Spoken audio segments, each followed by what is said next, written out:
je vous retrouve aujourd'hui dans une nouvelle vidéo. Alors, dans un cadre un peu différent.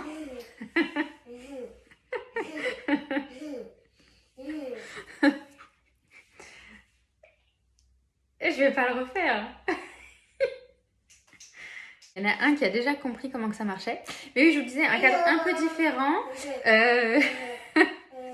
Si vous avez suivi mes dernières stories, vous savez très certainement que je déménage. Voilà, je suis en plein déménagement, en plein dans les cartons. Voilà. Donc voilà, j'ai rien installé, j'ai pas pris le temps de sortir le trépied, la ring light, j'ai mon fils qui me coupe la parole toutes les 2 minutes. Donc cette vidéo va vraiment ressembler à rien, ma dégaine pareil, j'ai les cheveux gras, il n'y a rien qui va. Bon, j'espère que vous ne m'en voudrez pas pour cette petite vidéo là.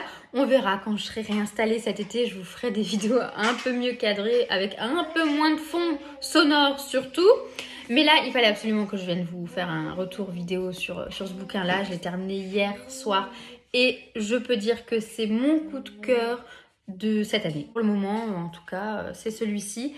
Ça faisait longtemps que j'avais pas autant apprécié une lecture, surtout à la fin, toutes les émotions que j'ai pu avoir et tout, j'étais là... Ah, et à 2 doigts de lâcher ma petite larmichette. Bref, je vais pas trop vous spoiler la fin, hein. Il faut surtout pas. Mais en tout cas, c'est plein de plot twists tout du long. Surtout la fin, ça vous tient en haleine, vraiment jusqu'à la dernière page. C'est waouh. Pas trop en dire sur la fin, même si... voilà, n'hésitez pas à m'écrire si vous l'avez lu. En privé, dites-moi si vous attendiez à cette fin-là.